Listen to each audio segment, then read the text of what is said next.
Hey guys, so this is Nostalgic Mobile Games 2. So I created the first one about a few months ago, but it kind of sucks because that was my first video after not recording for quite a few years. I'll put the link for that one in the description if you do want to watch it. I recently found more nostalgic games that I wanted to make a video on, so I decided to make a part 2 for this. Unblock Me was released in 2009 by Kira Games. The objective of this game is to free the red block from the rest of the puzzle. There are 3 modes: Relax Mode, Challenge Mode, and Fixed Block Mode. Relax Mode is basically the easiest version of the game. All you literally need to do is free the red block from the puzzle. Challenge Mode is basically just finishing the puzzle in as little moves as possible. And Fixed Block Mode has blocks that you can't move. And to be honest, I couldn't even figure out how to do it, so I couldn't even complete one level. There are a bunch of different themed boards you can choose from, including certain holidays, seasons. There are in-app purchases such as removing ads and getting a large amount of hints, with the highest amount being 1,000 hints in one purchase. There's also another Unblock Me app called Unblock Me Premium, but to me it just looks like the features are the same as the free version. So I'm not really sure why it costs money. But I do actually like this game after not playing it for so long, and it is kind of relaxing, so I'll give it a 7 out of 10. Not my go-to game, but still very good. Zen Pinball was released in 2011 by Zen Studios. So basically what you have to do is shoot the ball out from the corner of the table, and then use those little paddles to keep in the table. And if you hit certain stuff, you get points from that. If the ball falls off the table twice, then it's game over. The modes are choosing between if you want to play single player or hot seat, which is basically multiplayer. A lot of the tables are in-app purchases, and the only one you get for free is Sorcerer's Lair. Some of the other tables are Marvel, Star Wars, Jurassic World, and there's just some other random ones thrown in there. But you would have to buy those ones if you want to play them. The game's not bad, but I did get bored of it pretty quickly because of the limited option of tables. So I'll give it a 4 out of 10.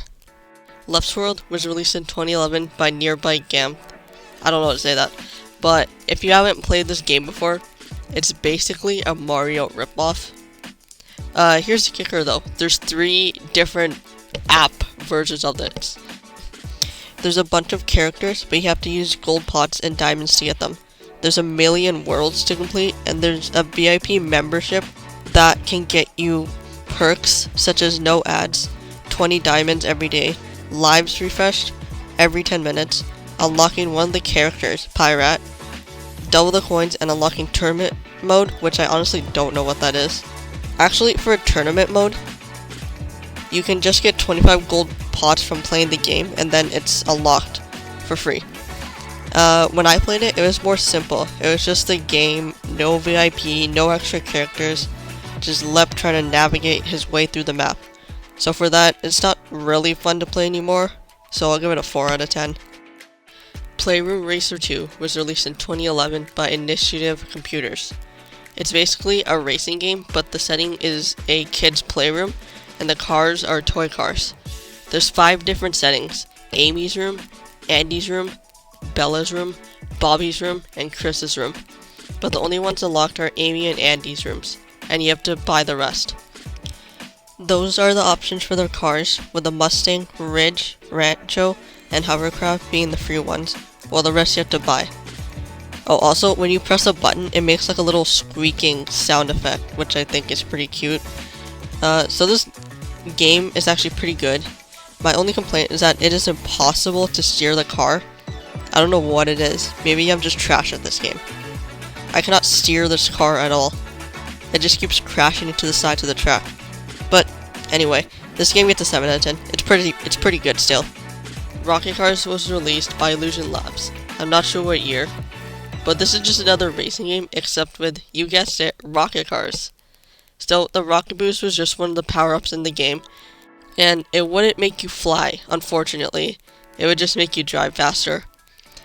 There are some in-app purchases, such as Infinity Energy, a coin doubler, extra coins, extra gems, and buying all the cars.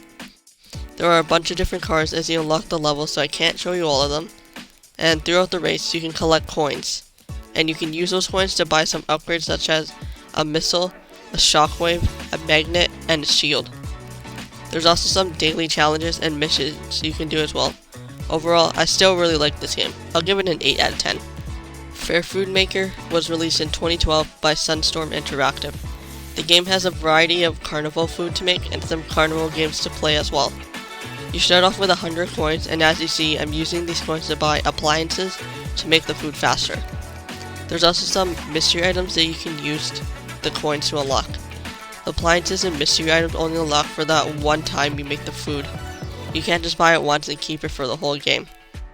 You only get 3 to 4 free items for each food, but you have to buy the rest, which is why the store has options, like the ones you see on screen right now. Overall, it's kind of a satisfying game. I just wish there were more options for the flavors and decorations. I'll give it a 5 out of 10. Bottle Flip 2K16 was released in 2016 by Aiden Sabarin. I don't know if there's an actual company behind it, because that's the name that showed up on the App Store.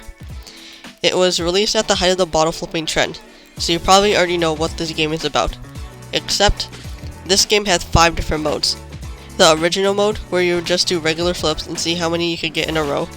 Flip It Up was a more intense mode, where you had to flip the bottle onto the shelves, but the shelves would alternate sides, and you had to tap on the correct sides, otherwise you would fail the level. Mystery Flip is the same as the original flip mode, except it would give you random objects to flip instead of just a water bottle. The Tap Tap minigame has you tapping the bottle to keep it up in the air, and the Flappy Bottle mode is the same as the Flappy Bird game, except with a water bottle. The Flappy Bottle minigame is the hardest, while the Flip It Up minigame is the most fun, in my opinion. Overall, I do still like playing it a lot, so 9 out of 10. Okay, and that has been Nostalgic Mobile Games Part 2. If I find any more games, I will make another part to this series. And I'll put the link for Part 1 in the description if you do want to go watch it. But anyways, thank you for watching. Be sure to like and subscribe if you want to, and I'll see you guys next time. See ya!